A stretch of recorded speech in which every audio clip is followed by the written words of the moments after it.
day.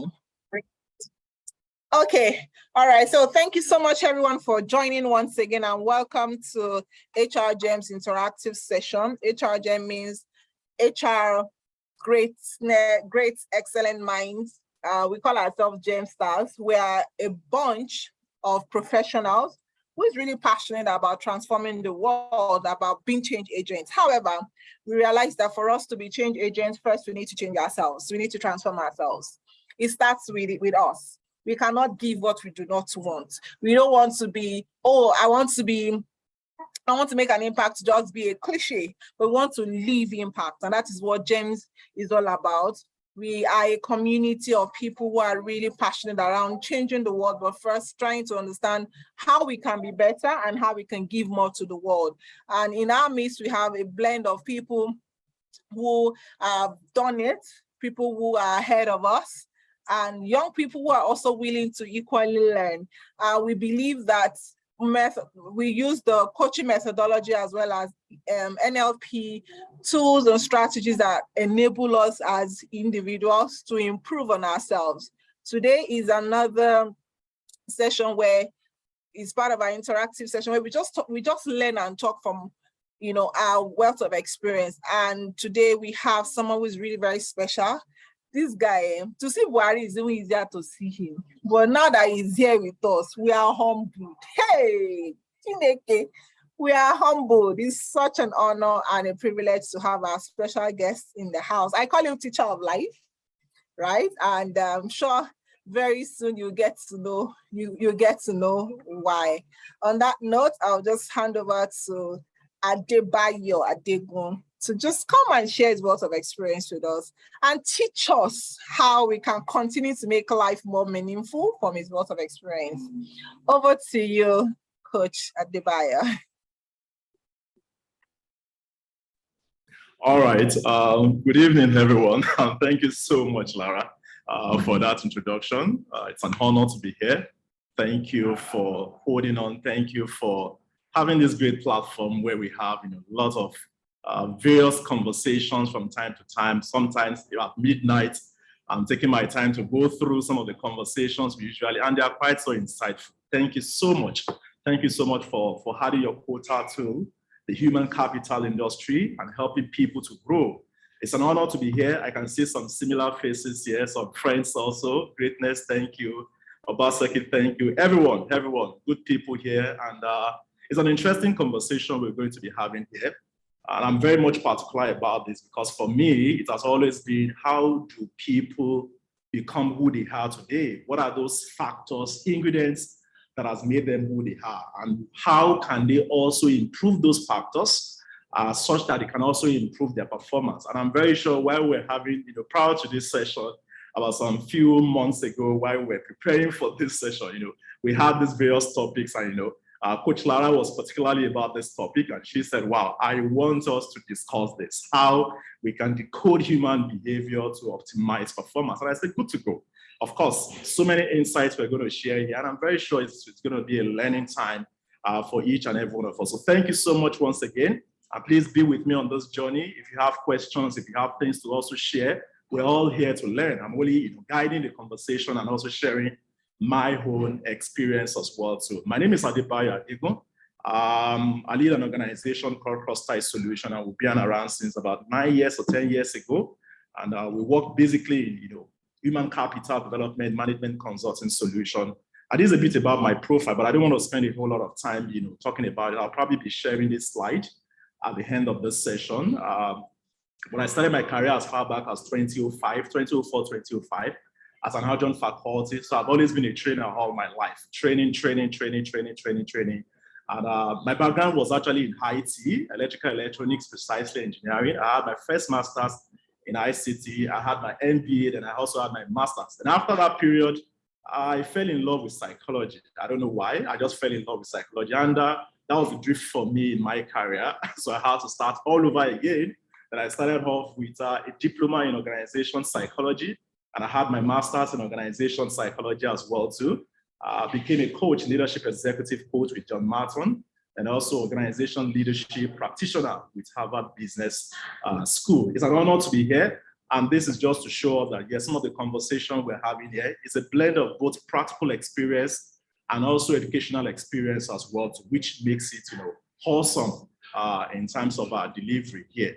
So we're going straight into it. For me, like I said earlier, behavior is a very, very important part for me. Every time and then, I'm always very, very much interested in studying people, studying why they are who they are. Why do we see things differently? Why don't we always align? Because I can tell you the child born at this hour right now, this is 5:13 p.m. on this day. I had a vacant mind. We definitely have a vacant mind. Nothing is there. So whatever that child will be in another 18 years is as a result of certain factors. And those factors and those ingredients would eventually help to make or can make or mar that person to become who they will be in the nearest future. And in terms of performance, a lot of people today during coaching session, during training session that I speak to people, I notice that it's not just about I'm not performing very well. A lot of time, there are some factors, there are some ingredients that is actually pulling them down, affecting the way they perform. Now, a lot of time, we're not even aware about this factor, and we keep, wallowing in the same vicious circle, thinking about what exactly is the problem. Not everything is as a result of, oh, I'm not good at what I do or this and yes, there is a function of skills in performing well, but also there's also a function of behavior also in improving your performance. For some of us who are HR practitioners, you understand our competency framework. And the model we usually will use, which is our KSA framework, which is knowledge, skills, and abilities. Knowledge has a place in improving our performance. Skills also has a place in improving our performance. And the last one, attitude or abilities, also has a great place in improving our performance.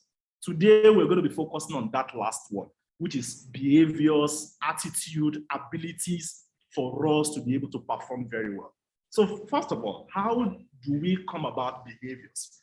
Remember when I started this session, I said, a lot of us, that child born at this hour right now, had nothing in his or her mind. Is exactly, in fact, it's vacant right now. Whatever that child will be in a few years to come is as a result of certain factors. So what are those factors? Number one, genetic factor and also environmental factor will definitely affect human behavior. And I don't want to go into genetic. Let's just focus on environmental factors, social factors, emotional factors, and other factors as well. So let's look at it. Behavior, if you look at it, is driven by our thoughts, our feelings. How are these thoughts formed? How are these feelings formed? Your feelings that you have, you get to work and you don't feel like working. What are those thoughts that has come right there? What are the triggers that you had, which led to your thought, which led to the way you felt, which led to your feelings? Remember our TTF, our model in our emotional intelligence, your trigger followed by your thoughts. After your thoughts, you have your feelings. After your feelings, you have your what? Your response. So the response that you give in the performing your job at work is as a result of a trigger, followed by a thought, followed by a feeling, and before you know, there's a response to it as well too. So these are some of the factors that we're going to be talking about today. And that takes me to our objective for this session here today. We're going to be looking at understanding who you are. I keep using that word. What are those factors that has made us who we are as a person today? We're going to be looking at behaviors that affect both individual and also organization performance. And we're going to be wrapping up the session talking about some personal development tips that can also improve our performance. So let's go straight into it. Number one, understanding yourself. And I love this particular first slide here, which talks about the long journey of becoming a high-performing professional starts with understanding yourself. The only way you can become a high-performing professional is you understanding yourself. The era of, I want to be like this person is over. I want to be like this person is over. If you keep doing that, you keep getting frustrated. Because it's just like when we keep talking about introvert, extrovert. The best way I've always explained introvert and extrovert is an introvert wakes up in the morning with empty, full energy. Full energy. Now, for everyone he or she is interacting with, is losing his or her energy. So by 3 p.m. that very day, an introvert is tired because he has engaged or he has had conversation with 5, 10, 15 different people. But what happened in the space of an extrovert? An extrovert wakes up in the morning with an empty energy. So for everyone is interacting with, is getting energy from them. So it will keep collecting their energy. And before you know, it's still so much energized by 3 p.m., 6 p.m., it's still bouncing, still talking to people. Because for every engagement, for every conversation, is getting energy from people. So when I say understanding yourself, so how does this relate into even your performance? If you don't understand who you are as a person, this is who I am. This is when I get my energy from. These are my motivations. These are my triggers. These are things that affect me. These are what can even affect my mood. These are things that can affect my emotions. If you don't understand that part of yourself, then at a point you will keep struggling with your performance. I'm talking about this is not, it might even be outside your work performance. I mean, general performance, you being able to lead and manage yourself. That's what we're even talking about when it comes to performance. Ability to lead and manage yourself. So please, this is where we're starting from. Understanding who you are as a person. And you know, these are the 3 dimensions that for me can affect your performance from this particular standpoint, which is the environmental factor, social factor, emotional factor, psychosocial factor, a lot of factors that we're looking at here. We also have the genetic factor, which I said we're not going into that for today. But today, these are major factors that can affect your performance at work. Look at your personality, self-awareness, your self-confidence, and your self-esteem. But we'll still come back to it. But let's quickly go into this self-awareness. In 2009, precisely, I embarked on this research. And my research was very, very pure. I wanted to understand what are those things? Why are they who they are? Why am I different from Coach Lara? Why is that I might not align with our school of thought? Why is that? Because at best, we both had vacant mind. Nothing was there. So why is that today she's a high performer and I'm not a high performer? Why is that today she's doing so well in whatever she's doing and I'm also struggling in my own way? I got interested in that conversation because I'm speaking from my own personal experience. I had my own failures, I had my own time, I had my own struggle times, and I keep asking myself, I thought I had everything figured out. I thought everything was perfect. So what exactly are the factors? I know from very deep research, it took me about 18 months or thereabout in coming up with this formula. And the formula says very simple, U equals to K 3Es. I'm going to take our time to explain this to you. It's not a mathematical statement, so I'm still going to take my time to explain this to us. U equals to K3. So I'm going to break this down for us in understanding who you are and factors that has made us who you are. Let's break it down. The 3 E's, which we discussed in our previous slide here, the 3 E's are very simple. The first E is what we call educational E. The first E is education. So let us look at education. Under education, we have the formal education and we also have the informal type of education. Our formal education, your PhDs, your BScs, your masters, diplomas, your professional certifications, the conferences you've attended, the seminars you've attended, attending sessions like this, so many things like this. These are some of the factors, that will definitely influence us. You know very well that ability to be able to drive yourself, ability to be able to improve your performance would come from this. Remember when we said earlier about the KSA? This is where your K and S comes from. That's your knowledge and your skills. Those certifications you've gotten, those BSc, those masters, those academic qualifications you have, those seminars you have attended, attending sessions like this, these are some of the things that, yes, has improved us. You know very well that some school of thought, because this person is a professor, we assume that, yes, this person has a higher level of intelligence and competency in a particular subject because he's a professor. So definitely, this formal education can affect who we are and can also influence our performance. But I'm not really so much interested in this formal education. I'm rather interested in the informal education. And you know what the informal education is? Very, very powerful. There are those teachings that we got while growing up. From the things we saw, to the things we heard, to the things we smelled, to the things we tasted, to the things we felt. Our 5 sense organs functioning so well and affecting who we are as a person.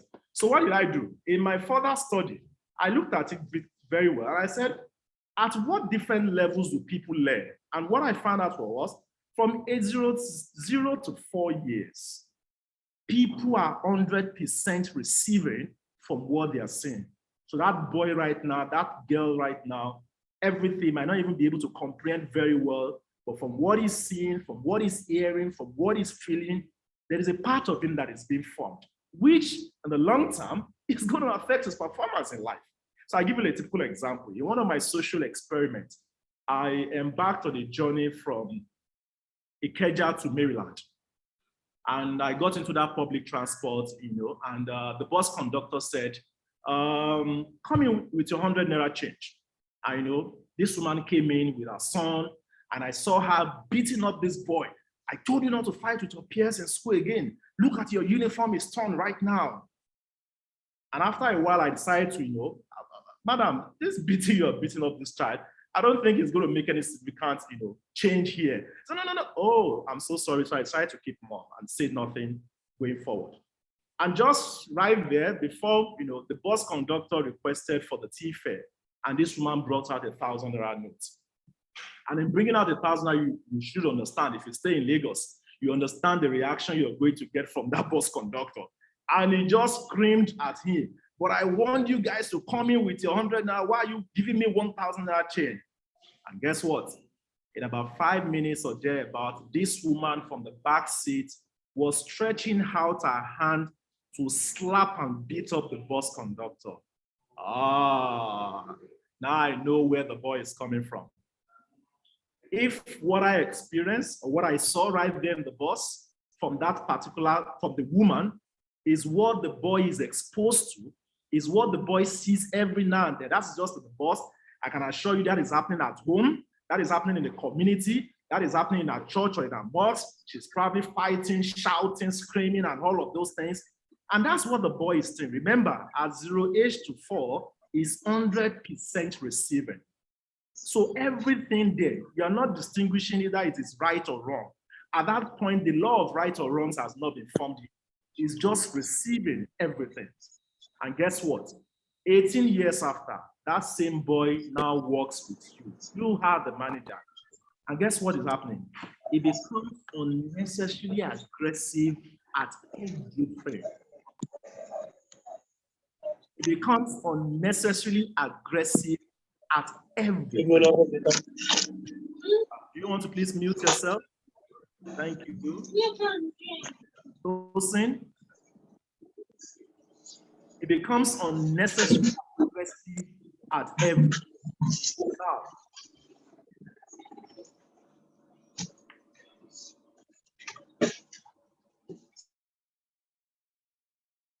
okay. All right. It becomes unnecessarily aggressive at everything. That's what we're saying here. And what happens is the fact that that same boy, whatever he's seeing, because that has been the experience he has been exposed to, is what he's seeing from time to time. He has said that that's the right way. Like I said, he's now one of your subordinates. He's not working closely with you, and he becomes so aggressive at everything. What is the point here? We all are judging the XYZ. We all are judging the final product. We all are going to be judging that person you are seeing in the office, but nobody cares about the ABC. But the boy is not even aware that all of those informal teachings that he got while growing up is exactly what has made him who he is today and is affecting his performance at work. People don't want to engage with it. People don't want to become friends with it. Even his relationship is not working. Why? Because people struggle to build sustainable relationship with it because it's unnecessarily aggressive. He can't even manage his emotion very well because of what he was exposed to. Let's go on because of time. From age of 5 to 12, what is happening at that level? That is a level where the right and wrongs are formed to people. And that was what I found out, 60% receiving, 40% giving back.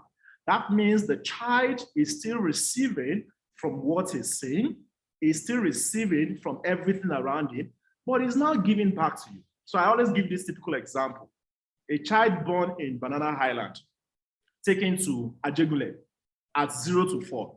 If they roll tires there, it's going to roll it with them. It's going to play whatever they do with them. But you know, when you take that same child again at age 5 to 12, guess what?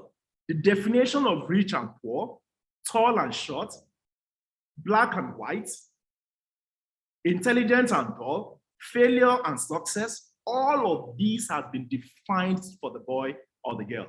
And now, if you take him back to that at that level, guess what? He's not going to do that thing with them again. He's going to stand aloof and say, no. Where I come from, I play PS5. I don't roll tires. I don't play with sands. That's the feedback you're going to get from him. And that's exactly what we're talking about here. What happens from age 13 to 18? I'm always very, very particular about this level because this is where our self-esteem is formed. Those affirmations that the boy hears from time to time, the girl hears from time to time, becomes part of his life. He accepts those affirmations. And so he gets to the workplace today and he struggles to become a high performer because there is something about him. In fact, because somebody somewhere told him you're not good enough. You can't do it. You cannot go ahead and do it. You can't be successful in life. And I give you a typical example, and I have a permission to share this. I had a coaching session with someone about 3 years or thereabouts ago. This is a lady in her 40s, and she was the project head in an organization. It was a telecoms company. She was a project head, doing fantastically well, and the GM of the company left. So people started saying, wow, wonderful, our next GM. People were congratulating her. This is good, this is good, this is good. And guess what happened? On Monday, the MD got to the office and announced the business development officer, not even a manager, as the new GM for the organization. Oh, she got furious and went to the MD's office. Come on, I've served you for over 13 years in this organization. I deserve this position. Why would you give it to my subordinate? What has happened? And guess what happened? The MD sat hard and I said, I know, you're intelligent, you're brilliant. In fact, you're a first-class student. I know how you have worked tirelessly for this company. But you know what I have? The issue that I have? A lot of times you and I would go for business meetings. We go for presentations. I know you have a lot to say, but I don't know why you don't speak at those presentations. Unfortunately, when we're coming back from this presentation, then you start telling me everything on transit. And I'm wondering, so why didn't you say all of this while we were at that presentation? And she will start smiling. So I'm sorry, I want a GM that can drive the business. I'm not always in the country. I'm always outside the country. So I want someone who can drive the business end to end. Yes, you're good at what you do. Yes, you're excellent. But I need someone who has that potential to drive conversation, to lead conversation, to be able to get things done. Now, I got her contact, somebody gave her my contact and we got engaged. For me, my coaching session is always very simple. I always go back to the root cause because I understand very well. Nobody here on this call today is born with low self-esteem. Nobody here on this call. So at one point, I started asking those deep questions from her. And we got to know that it was at this level, this 13 to 18 years of age, that was where those affirmations came due to parental style.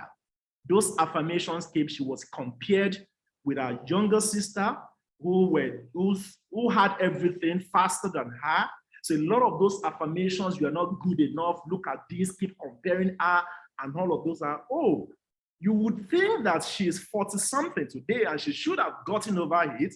But trust me, until you come to a state of self-awareness, when you understand the root cause, that is when it becomes crystal clear to you why you are who you are. It was during our conversation, she then asked, Adebayo, are you saying that those affirmations that I got then that were told by my parents that I'm not good enough, look at who you are, look at your peers, they are doing well in life, look at you still, you mean those affirmations are still what is affecting me to date? And I said, yes. And I said, okay, please paint a picture for me. At any point in time you find yourself in conversations and gatherings, when you want to share your thoughts, how do you feel? He said, most times it looks like there's a voice pulling me back and saying, don't say it. You're not going to say it well. You're not going to say it very well. They are going to condemn you. I keep getting those affirmations from time to time. Don't you think those were affirmations you got about 30 years ago? Ah, now I know where it's coming from. And this is exactly what we're talking about here. So a lot of us from self-awareness, this particular level, parenting, and in psychology, there is something we call a crystal learning and the crystal learning. In a crystal learning, what do we mean? It means using positive affirmations on a child. Even when that child is not performing to that level, you keep raising the bar higher for that child. Psychology has proven that what? The child would want to meet up with the standard at which you place that child. That is a crystal learning. The crystal learning simply means that even when that child is doing well in maths, I keep saying, look at you. You're not doing well in maths. You're a failure. Look at you. You got 3 today. What kind of person are you? And guess what? The same thing happens. The child also starts regressing and starts coming down as well too. So psychology has proven this to us. So that's why this level is very, very, very important for us. And the last level, 18 years and above, what happens? They're high in the workplace already. Some of them are Gen Z in the workplace today, 100% giving back. Where's the 100% coming from? From what they have received right from childhood, what they have heard, what they have seen, what they have felt. Their beliefs are formed already. Their ideology about life are formed already. Their good and bad are formed already. Their yes and no are formed already. A lot of things are formed about them. And they've actually concluded that this is who they are. And it takes a state of self-awareness to thoroughly reflect and say, okay, I can't make a change. I can't change things, and things can become well for me. And this is exactly what self-awareness. We don't have much time. It's what I take for a whole full day on its own, but I quickly want to move on because of time. All right, for the next slide. Remember I said we have the 3 E's. The second E is our level of exposure as well. Trust me, exposure can affect your performance. Things you're exposed to, experiences you have. You see people who have worked in organizations where they were exposed to certain things. Their level of exposure can also influence their performance as well too. Like we always say, knowledge, what you don't know, you don't know. What you know is what you know. And you only get to know things from what you are exposed to. So if you are lucky enough to be in an organization where you are exposed to certain things, it can also improve your performance. And I share with you my own story. My very last place of work, I worked with a South African company as an head of projects. And in that particular organization, I remember I worked directly with the MD of the company. This was a multinational firm coming to Nigeria for the first time. And in fact, I just got that contact. Oh, I needed somebody in Nigeria who had been in the trading and consulting space for quite a while, who can help me, build up the business. It looks like prayer answered for me because I was also aspiring to start up a company at that time. So I joined the guy and I worked with him. And guess what? Because I worked with a startup, prior to that time, I've always worked in an organization where I only fit into an existing structure. So you only do your bits and you leave. You do your bits, you go. I was not exposed to every other thing. But I got into that particular space. I saw myself relating with accountants, saw myself relating with procurement, logistics, business development, name all the functions you have in an organization. I got exposed to all of these functions. Now, in my exposure to those functions, how has it helped me today? Today, even in consulting, you are working with quite a number of persons. So when I'm interacting with someone today, they begin to ask, are you an accountant? I say, no, I'm not even an accountant. My background is even engineering. So how come you have this idea about accounting? So exposure, what I'm trying to share here is that exposure can also affect our level of performance as well too. If you are not exposed to the right thing at the right time, please mark that, at the right things at the right time, it affects your performance as because of our learning process as well. Let's move on because of time. Then we have the next one, which is the last E, which is our experience. Experiences we also have in life also affect us a bit, good or bad experiences. And if you find out that you have what I said, what I call anchors. So what are anchors? And I will share with you a bit. So when I talk about performance, and when I talk about experience, let's take a look at organizations, for example. People work in organization and you have this wonderful experience with your manager. And trust me, because you had a wonderful experience with your manager, that can also affect your own performance as well too. And I've also seen people who worked with terrible bosses. I mean, terrible, toxic bosses. And guess what? If they're not even very careful, it affects them as well, and they also become toxic. So I give you a typical example. I was at a training session where someone was sharing this experience with me, and he said, Bayo, you know, this thing you're saying is actually true. I joined this organization about 17 years ago, and you know, my regional head would always shout at us.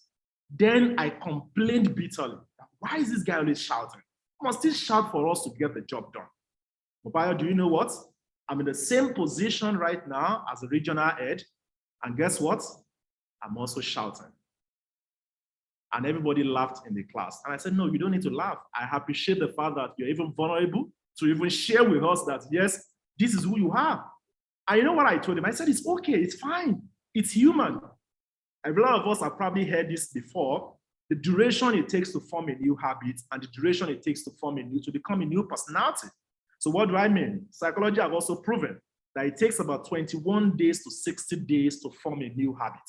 And it takes about 60 to 254 days to become a new personality. And I've seen this in the workplace. I've seen someone who joined an organization as an introvert, and because of the boss he was working with, became an extrovert.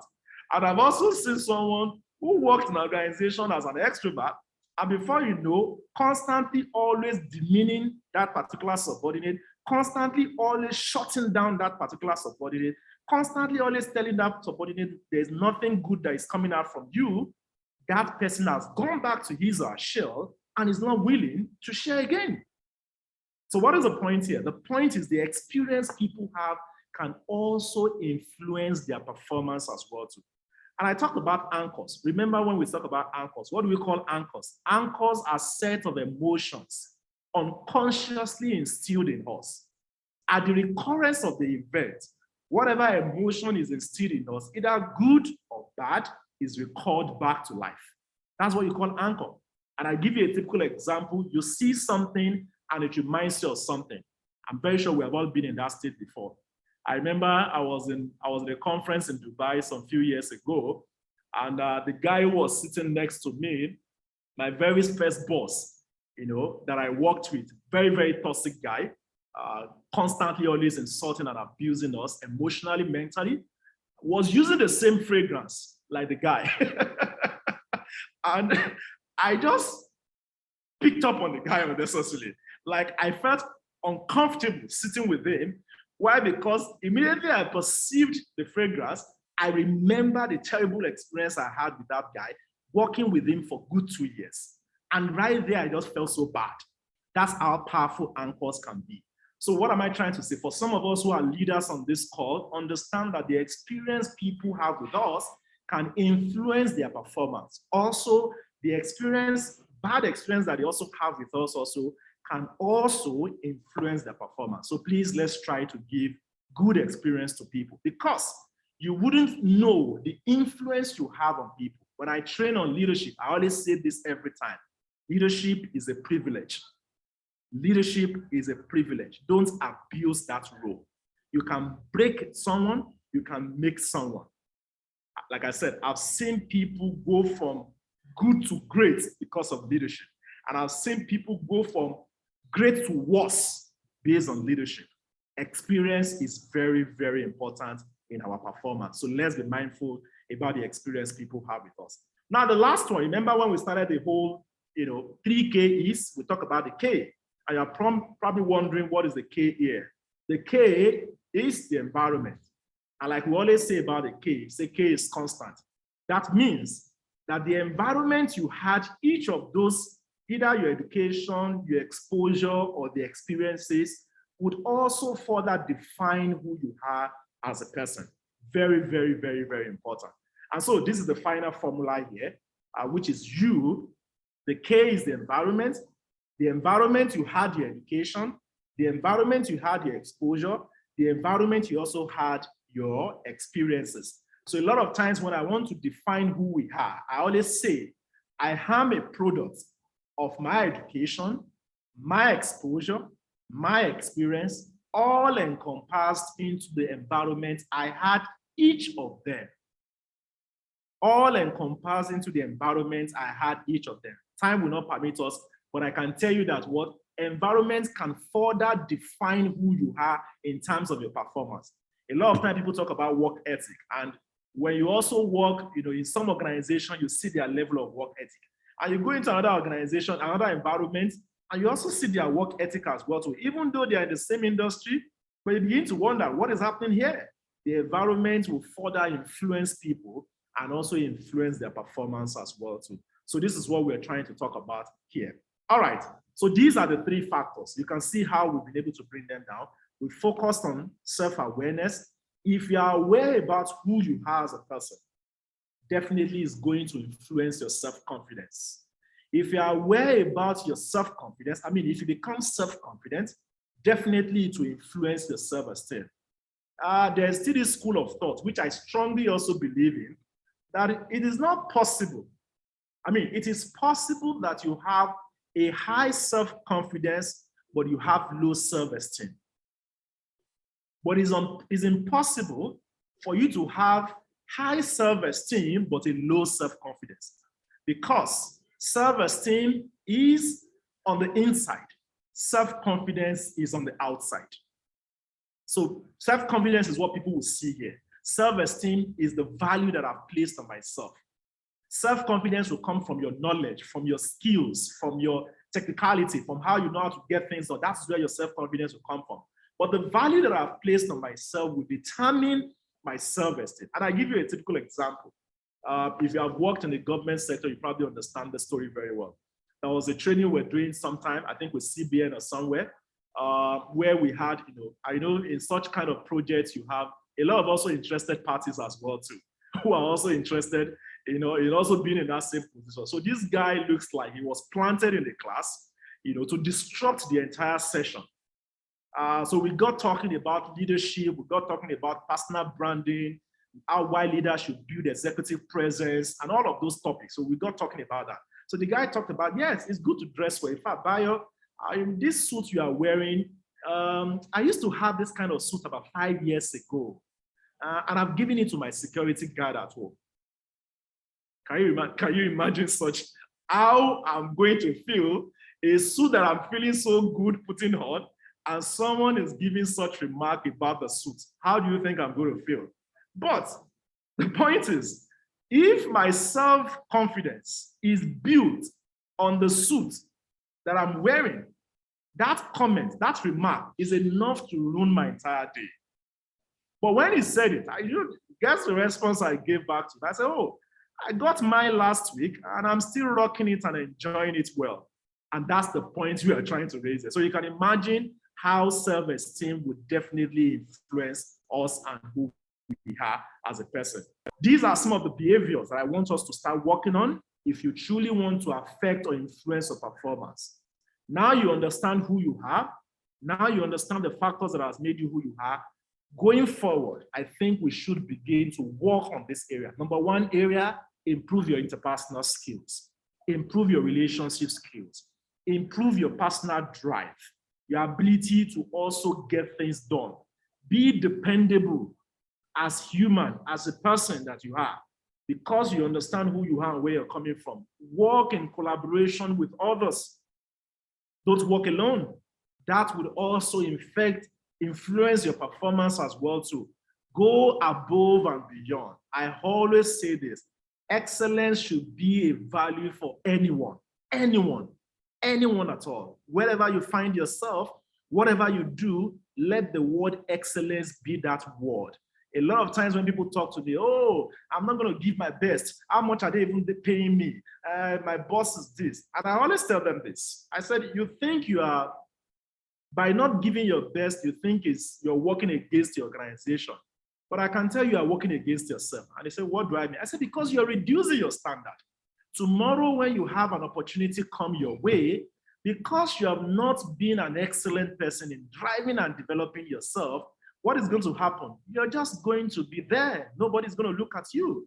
So let the word excellence continuously strive to become excellent at what you do. And I think this would help us a lot.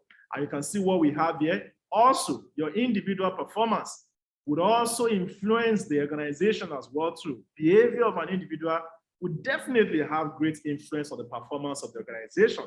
If you are constantly always exuding negative energy, trust me, people don't want to work with you. People don't want to relate with you. So make sure, I know we live in a negative society. Apologies to say so. There is nothing inspiring. You read through our front papers, you listen to news, there is nothing inspiring, breaking news every time, breaking our hearts every time. So, but amidst all of these challenges and all of this old noise here and there in the society, try as much as possible to build a positive behavior. These will enhance your productivity. These will enhance your performance. Negative behavior would always damage and bring losses to your company. So this is something that you want to really, really work on. Look at all of these personal development tips that I'm giving, and this is our second to the last slide. Personal development tips to increase your performance. Ways that I think that we can all improve our performance. Number one, read about what you want to improve. Areas that you have identified. Constantly do what we call the self-audit. Audit yourself. Understand the competencies. Some of us, we are professionals here. In your organization, talk to your HR. Ask for your competency framework within your organization. Ask them, the level above me, what are the required competencies around knowledge, skills, and abilities that I should possess? Begin to prepare for that. I always say this, leadership role, supervisory role, or next level position you find yourself, you must walk the path before you are actually given the role. If you don't walk the path, if you don't show me you have the potential to perform in this role, nobody is going to give you that role. Nobody. So please read about areas you want to improve, and I'm very sure this will help you a lot. Find a mentor, someone who has walked the path before, someone who has done great things before, someone you aspire to become, someone that you want to learn from. Please and please get that person, constantly be with them, learn from them. And a mentor does not necessarily mean somebody you have to meet. There are so many mentors that I have today. I've not even met them from far away, but I watch what they do. I watch their progress. I'm constantly listening to their videos. I read their write-ups. I read their articles. And these are ways that I also, from time to time, also improve my own performance. Reflect on your growth process. If you want to really take self-development serious, be aware, which is what we have discussed, and of how you can improve yourself. Very, very important as well. And the last one we have, the fourth one, is create a strong practice regimen around you, which simply means that the habit, it is your habit that unfolds your results, not the other way around at all. If you don't change your habits, you are not going to get any result. If you keep doing things the way you've been doing it, you will keep getting the same result. So if you want to change anything about yourself, it starts with self-reflection, from you changing your habit, and from your habit to begin to see the result that you want. I also like this particular point about you pushing yourself, finding people that would push you. We all need that people in our life. I can tell you this for free. Every time we're human, it's okay sometimes you feel down. It's okay sometimes you don't feel like going again. You feel like giving up. But when you have people around you who are constantly inspiring you, who are constantly pushing you, who you are accountable to, these are people that can help you to also improve your performance. Create a reward punish system for yourself. I know a lot of us are not used to the word punishment system. We're used to creating a reward system for ourselves. But at the same time, you could deprive yourself of something if you feel that I'm not getting closer to, I didn't achieve what I want to achieve. This is necessary for people who need to break bad habits. You can create a punishment system for yourself if you want to stop certain habits that you don't want. Sometimes it's a reward that makes the difference, the immediate change that you want in your life. Create a reward for yourself. When you get, when you don't necessarily even have to achieve the entire goal. Even taking one step, you can reward yourself, and this will help a lot. Stay honest with yourself. It's good to be ambitious, but also be realistic. You have to be honest. You have to really be honest about it yourself.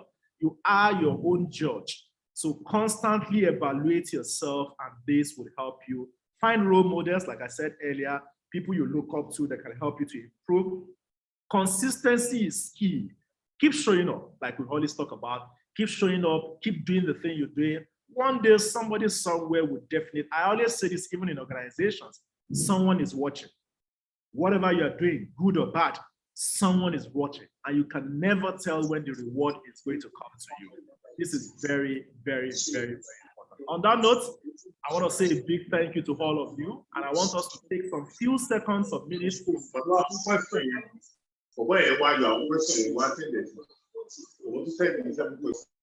Especially on the area that we discussed earlier, which is our, what's it called? Our 3KEs. On this area, yes, this area, I want you to take some 1 minute or thereabout to reflect. I do this in sessions a lot where just take 1 minute to reflect about your background, growing up, and all of those things, and ask yourself that deep question. Have there been a point where my level of education, formal and informal, my exposure, my experiences in life, has it been affecting my performance? So take some 1 minute. We're going to do this in just 1 minute. Just take 1 minute to reflect on this, and I'll be back to wrap up the session.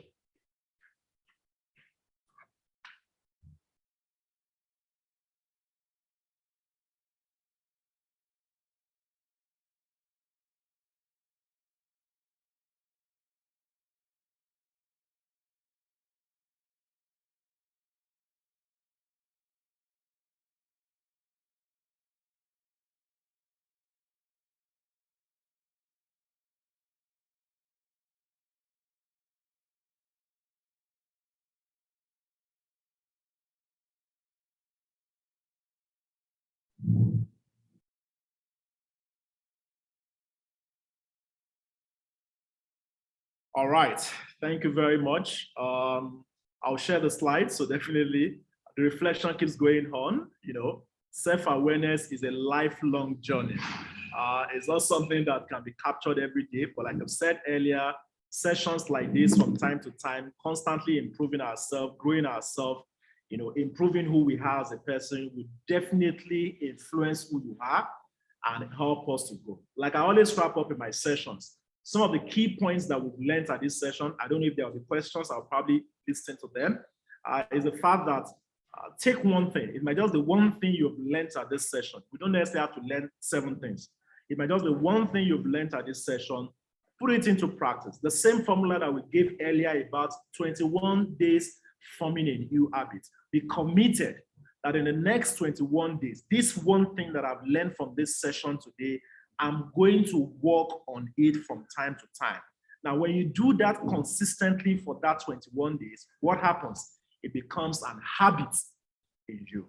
And that's exactly. And when you start doing this, initially people might castigate you for being different, but the same person that will initially castigate you for being different will later celebrate you when you become a high performer. Thank you very much.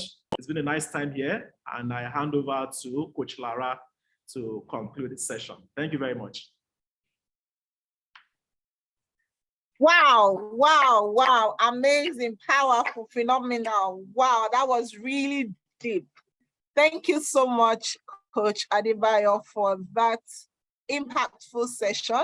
For me, it's a reminder, but for some of us, it helps us to, you know, reflect once again. And as a coach never ends a session without getting the people to think, to reflect, you know, to come to that point where we are able to reflect and see how we can digest and see areas of opportunity for our change and for our transformation. Thank you so much. Because of our time, we'll be able to take a few questions. So please, if you have any question, you can either drop your question in the chat box or raise your hand with the raise hand emoji. I think we have a hand raised already. Samuel Baseki, please go ahead with your question.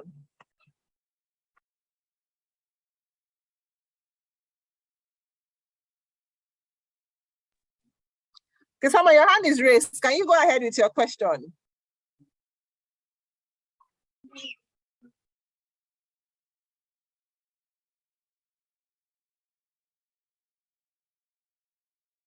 Okay, so a lot of people are dropping their emails for the slides. So please, we'll pick it up from the chat room. I think I have a question in the slide in the chat room here from Yemisi Morax.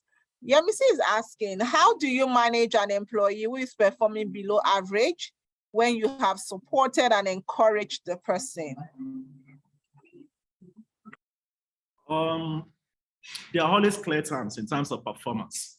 And that's why you have the performance management framework, which I believe every organization will definitely have, which guides us in our conversation. Definitely if someone is performing, one of the things I usually, which might sound a bit, maybe from the empathy standpoint, is the fact that you try your best. So constant reminder, you want to look at the person very well. Why is the person not performing? Ask those questions. If you have the opportunity, ask various questions about strengths, weaknesses, do a SWOT analysis about this person. I've seen this happen in an organization before, where this guy was an underperformer. In fact, he was about to be, in fact, it was even at the exit interview. I convinced the MD and I said, can we please move this guy? This personality that I'm seeing here, the place you have pasted to sit down and sign and do all of this thing, this guy is a restless guy. Even look at him, he can't even sit here properly. I don't think he's going to do well here. Can we move him to logistics, procurement, areas where he's always on the field, moving here and there? And guess what happened? He moved into that particular sector, and in less than 3 months, he was a top performer in that particular new sector. I mean, that particular new unit. That is someone who was almost leaving the organization, moving in. And that's what the power of SWOT analysis. So carry out a SWOT analysis. I love the words of John C. Maxwell. He's always saying that what he said, that the better the person you bring into the door, the better the performance of the team itself. So if you don't bring in the right people into the door and you don't put them at the right position, then you're not going to get any performance. It's not going to be possible. So please do a SWOT analysis of the person, whatever the SWOT analysis says. If you feel that this person is placed at the right place, try whatever you can try, come up with various performance improvement strategies, pair him up with someone who can do coaching. If it's a lack of skill, set him on training. If it's attitude, ask a coach to please help him to do that. Do something. If you have tried all and it's not working, take a bow, let the person leave. But at the point, let your conscience be cleared that I've tried everything. At that point, in fact, I've been in an exit interview before where someone told me, he said, Bayo, you tried for me. That you are allowing me to go for underperforming, you have tried. And that's the point where I want to be with anybody who is not performing very well. So that would be my response to that question. All right. Thank you so much. Thank you so much, Coach Adebayo, for that. And I think the benefit of the SWOT analysis is it helps them create that sense of self-awareness. So there's a follow-on question from Ranjiv here. Ranjiv is asking, what is SWOT in today's topic? I think that links to the bits around the self-awareness, but you might want to throw more light on that, Adebayo. Thank you. Absolutely. SWOT analysis, you have your strengths, you have your weaknesses, opportunities attached to your strengths, and also threats attached to your weaknesses. So every one of us, we should have our strengths, we should have our SWOT analysis, and we should keep updating it. It's not just okay to just do your SWOT analysis and you find it, oh, I know my strength and I know my weaknesses. No, that's not enough. So for today's topic, your performance starts, your personal individual performance starts with you understanding your strength. And understanding your strength will come from your self-awareness. So when I'm aware about who I am, I can pin down those areas that I'm very good at. Then I also go to areas that I know I'm struggling with. If these are areas that are not thoroughly affecting my performance at work, please work on it. I don't want to hear, I'm not good at doing presentation. It's my weakness. No, you can't, it's not acceptable for me. You can't say you don't like it. It's a mandatory skill in today's world, ability to present very well. So you must be able to now, okay, I've identified these are my weaknesses, and now I'm going to create an action plan on how to fill up that weaknesses so that those weaknesses does not become a threat to your career. And you can further expand on your strength to exploit all of the opportunities around you. That would be my response to that. Thank you so much for that powerful response. I have another question from Supenu. Even though your hand is raised, do you want to ask your question, or I read out your question in the chat, which reads, how do you handle pressure? Supendu, I hope I got that name right. You want to unmute and ask your question? Yeah, you are right. That's the question. Thank you. Okay, all right. Thank you. Pressure.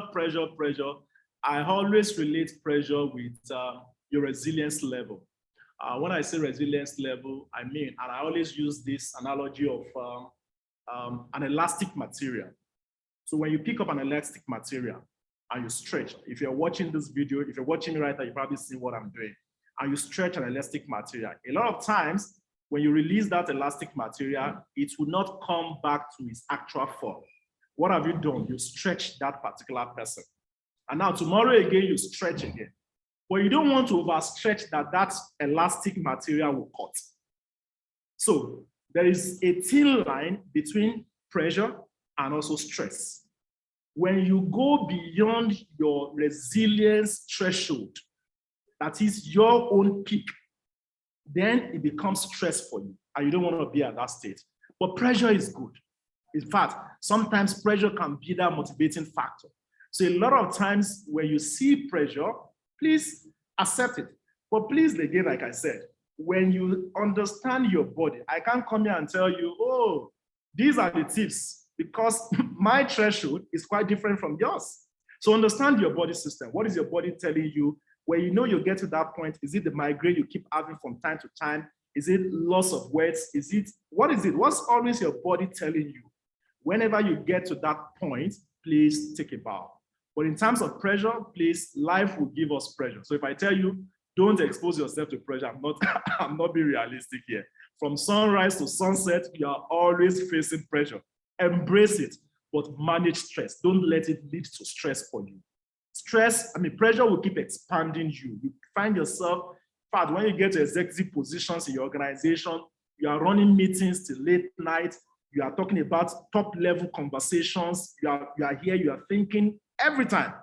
That's because you groomed yourself to be able to handle such level of pressure. But when it becomes stressful, please take a bow and take a rest. That'll be my response to that. Know your stress limit. Thank you so much. One final question from Mary Ajefu. How do you become a top performer in an organization you are just joining? Yeah, some factors are actually responsible for that. And there are different levels to it. So it depends on where you're joining.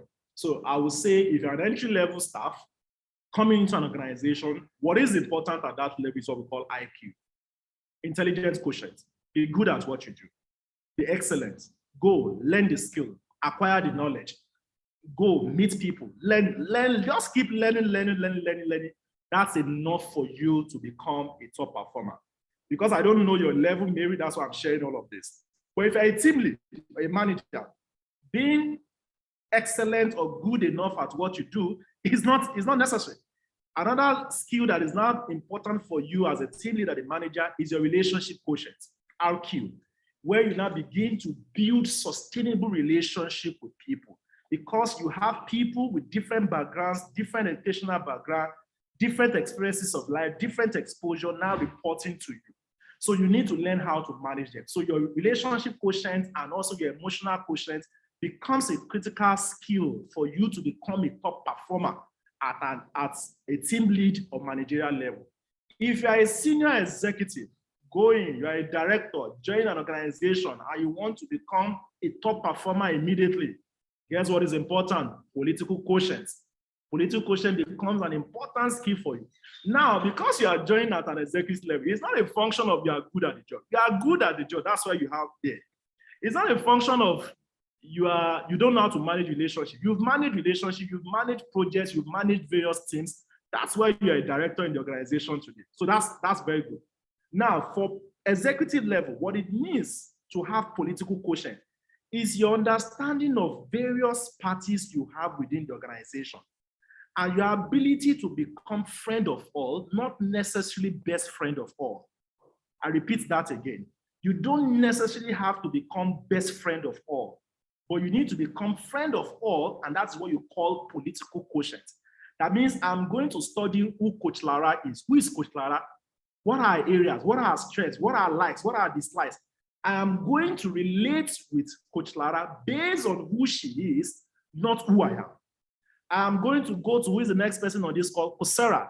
I'm going to look at Kosera and I'm going to wonder, okay, who is she? I'm going to profile her. And I'm going to relate with her based on who she is. So a political quotient becomes an important skill for you at that executive level. I love this word of this philosopher who said, everyone wants to be understood, but no one wants to understand. I repeat again, everyone wants to be understood, but no one wants to understand.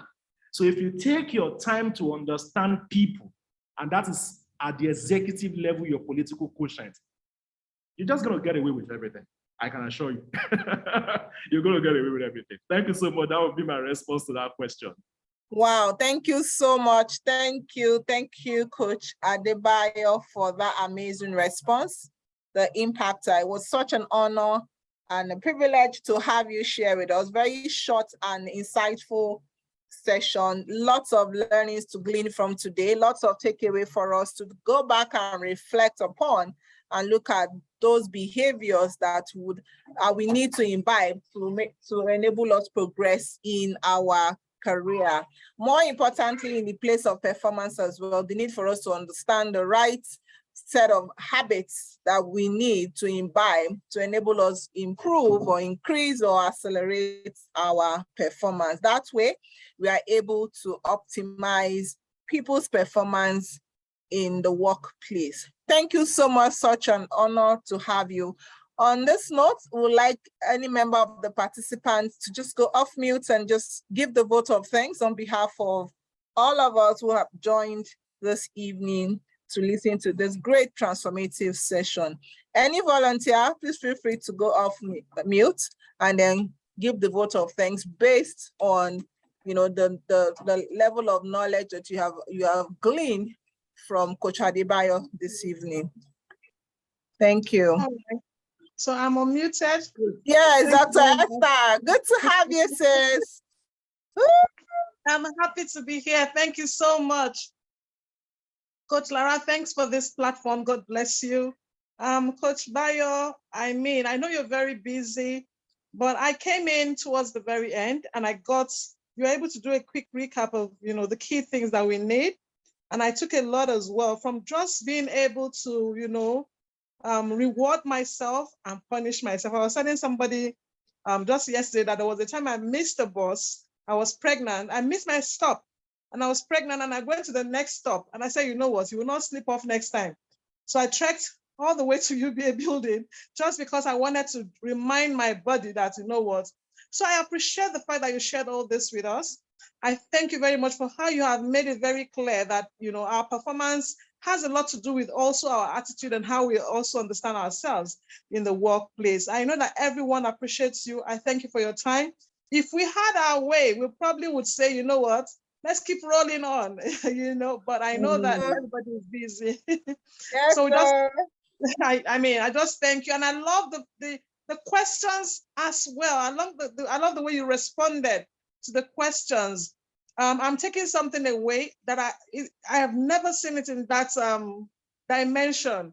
So you want to be a high performer, where you are is also important. It's not a one cap fits all. That's one thing I'm taking away from that response. It's not a one cap fit all. Thank you very much. God bless you. Thank you. Thank you, Coach Lara, once again. Thank you. Thank you so much. Thank you, Dr. Esther, for that amazing vote of thanks. Thank you so much, everyone, for joining. All members of GEMS, thank you for your time. And those that are not in GEMS, thank you so much for joining.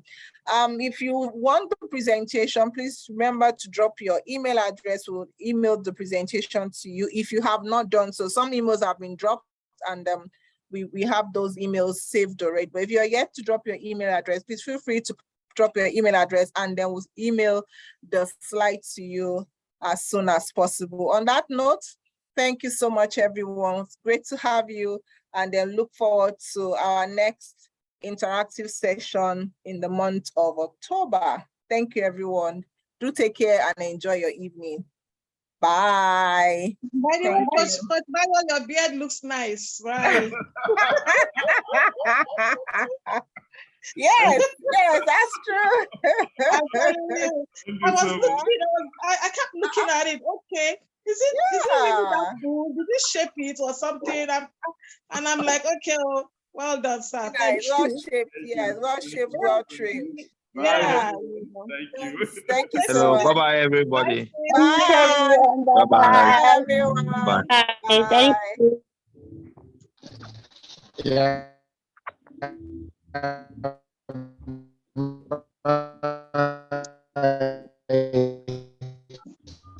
Okay, let's leave. Okay. For the wonderful presentation.